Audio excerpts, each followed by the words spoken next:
Hey guys, I hope you are doing well. I am Prithvi. So आज हम discuss करेंगे अनुसूचित जातियों के लिए राष्ट्रीय आयोग, national commission for schedule caste, जो हमारे संविधान के आर्टिकल 338 में इसके बारे में बात की गई है। इस टॉपिक को शुरू करने से पहले मतलब अनुसूचित जातियों के लिए जो राष्ट्रीय आयोग बना, कैसे आज प्रेजेंट रूप में आया, इसके लिए हमें थोड़ा सा बैक हिस्ट्री में जाना पड़ेगा। तो स्टार्ट करते हैं। बात है 1978 में सरकार ने शेड्यूल कास्ट और शेड्यूल ट्राइब के लिए एक गैर सांविधिक बहुसदस्यीय आयोग की स्थापना की। गैर सांविधिक से क्या समझते हो? मतलब जिसको बनाने के लिए सरकार ने जो है ना कोई एक्ट पास किया है, वो मतलब सीधे सरकार के ऑर्डर पर बन गई गैर सांविधिक संस्था है। ठीक है। और एक बहुसदस्यीय से क्या मतलब है? बहुसदस्यीय मतलब जिसमें एक से अधिक सदस्य हो, वो बहुसदस्यीय हो गई। ठीक है। इसकी स्थापना की 1978 में। फिर 1987 में 1987 में आयोग के कार्यों में संशोधन किया गया। मतलब इसमें क्या संशोधन किया?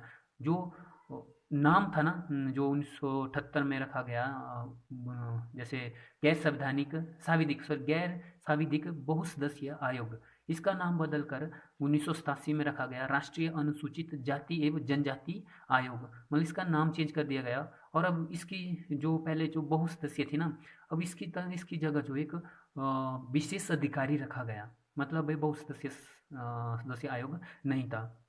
फिर 1990 में 65वां कॉन्स्टिट्यूशन अमेंडमेंट होता है, संवैधानिक संशोधन होता है। फिर इसके द्वारा क्या किया जाता है कि एक उच्च स्तरीय बहुसदस्यीय राष्ट्रीय आयोग, राष्ट्रीय अनुसूचित जाति एवं जनजाति आयोग की स्थापना कर दी जाती है। फिर जो 1990 में जो आयोग बनता है वो 1987 के आयोग का की जगह ले लेता है। यहाँ पर क्या हो जाता है, फिर से एक उच्च स्तरीय बहुसदस्यीय आयोग बन जाता है। फिर 2003 में क्या होता है कि पहले क्या था, देखो, एक राष्ट्रीय अनुसूचित जाति एवं जनजाति आयोग है। ठीक है। ये राष्ट्रीय अनुसूचित जाति एवं जनजाति आयोग है। ठीक है। अब 2003 में क्या हो जाता है कि इन दोनों को, अनुसूचित जाति और जनजातियों को अलग अलग कर दिया जाता है। दोनों के लिए अलग अलग राष्ट्रीय आयोग की स्थापना की जाती है। फिर 2000 और वो किस अमेंडमेंट के तहत होती है? जो 89th अमेंडमेंट के द्वारा जो इसका विभाजन हो जाता है, और वो बनता है राष्ट्रीय अनुसूचित जाति आयोग आर्टिकल 338 और राष्ट्रीय अनुसूचित जनजातीय आयोग आर्टिकल 338A। इन दोनों को अलग अलग आयोग बना दिए जाते हैं दोनों के लिए। तो चलिए, राष्ट्रीय अनुसूचित जाति आयोग क्या थी? एक बहुसदस्यीय संस्था थी, ये आयोग था। इसमें एक अध्यक्ष थे, एक उपाध्यक्ष थे और 3 अन्य सदस्य थे। और इनकी नियुक्ति जो थी राष्ट्रपति द्वारा उनके आदेश पर की जाती थी।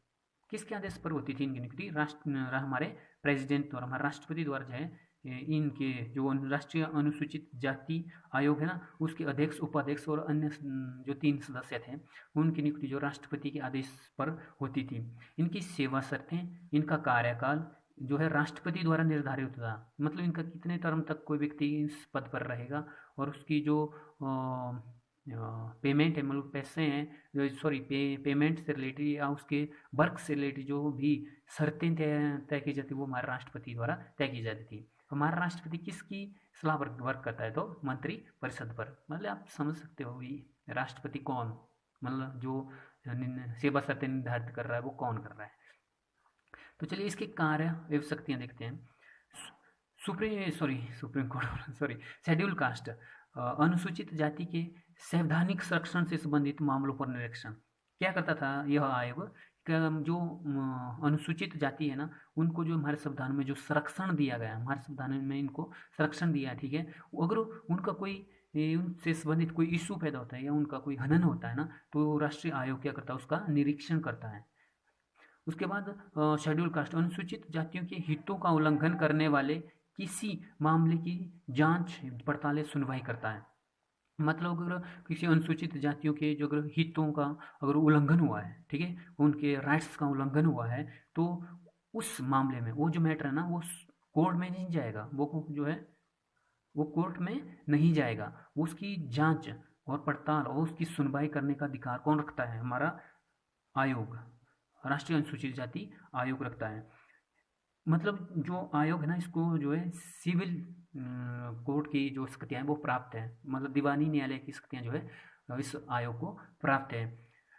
जो शेड्यूल कास्ट के समाजार्थिक विकास से संबंधित योजनाओं के समय सहभागिता, मतलब जब को हमारी जो कोई भी स्टेट क्या कर रही है कि जो अनुसूचित जातियों के समाजार्थिक, सामाजिक और आर्थिक विकास से संबंधित कोई भी योजना, कोई भी प्लानिंग बना रही है, ठीक है, तो उस प्लानिंग में जो एक कमेटी बनती है ना, जो प्लानिंग बना रही होती है, जो सरकार बना रही है, तो उसमें जो शामिल हो गए तो वो कौन हो गए, वो आयोग के सदस्य भी शामिल होंगे।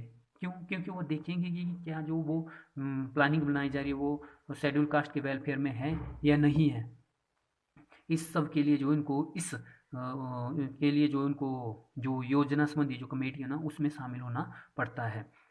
शेड्यूल कास्ट के संरक्षण के संबंध में उठाए गए कदमों व कार्यों के बारे में राष्ट्रपति को प्रतिवेदन प्रस्तुत करती है।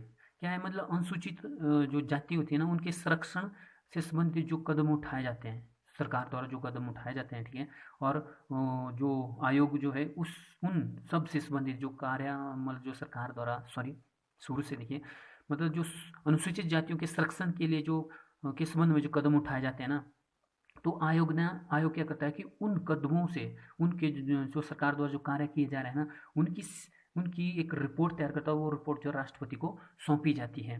वो प्रतिवर्ष या जब जब चाहे वो मतलब आयोग जो है राष्ट्रपति को सौंप सकता है। केंद्र व राज्यों सॉरी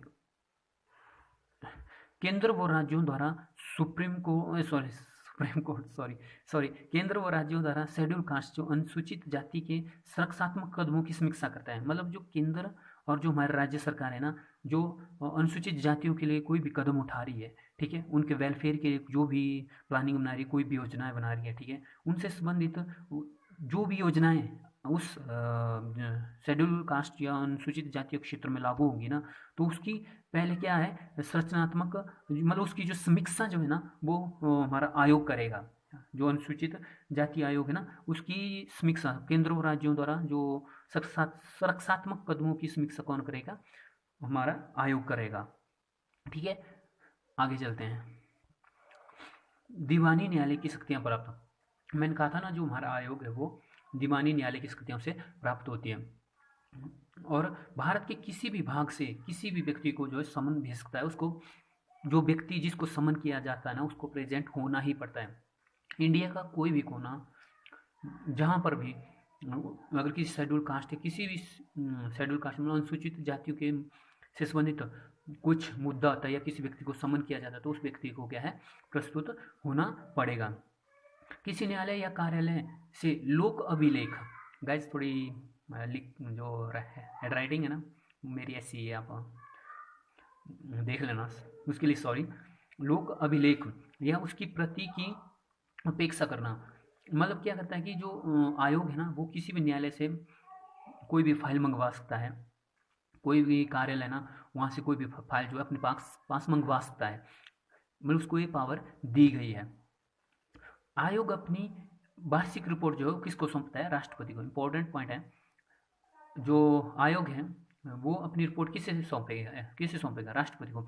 वो वार्षिक भी हो सकता है या साल में कभी भी राष्ट्रपति को अपनी रिपोर्ट प्रस्तुत कर सकता है। और राष्ट्रपति क्या करता है, वो रिपोर्ट जो है संबंधित राज्य के राज्यपाल को, संबंधित मतलब मान लीजिए अरुणाचल प्रदेश में किसी जाति से संबंधित है या असम से है, तो अगर असम से, तो वो राष्ट्रपति किसको ये रिपोर्ट सौंपेगा, तो असम के राज्यपाल को जो है रिपोर्ट सौंपेगा। और असम का राज्यपाल क्या करेगा, वो उस राज्य की विधानमंडल को रिपोर्ट सौंपेगा।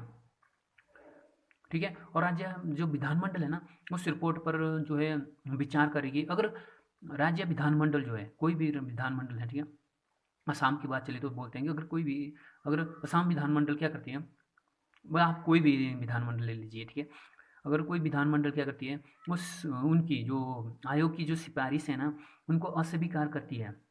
ठीक है, कोई विधानमंडल उनकी जो सिफारिश है आयोग की, उनको अस्वीकार करती है, तो उनको जो अस्वीकार करने का जो कारण हो जो है वो स्पष्ट देना होगा भाई, कि जो सिफारिश है उनको क्यों अस्वीकार किया गया, उनको रीजन बताना होगा कि क्यों उन्होंने जो आयोग की जो सिफारिश है उसको अस्वीकार किया है। सो गाइस, ये था हमारा national commission for schedule caste, अनुसूचित जातियों के लिए राष्ट्रीय आयोग। अब नेक्स्ट हम बात करेंगे national commission for scheduled tribe. छोटा सा वीडियो होगा, एक्चुअली मैं चाहता तो इसी में इसको इंक्लूड कर लेता, लेकिन इंपॉर्टेंट है इसलिए अलग वीडियो बनाना पड़ेगा। तो गाइज मिलते हैं नेक्स्ट वीडियो में, तब तक के लिए बाय बाय गाइज।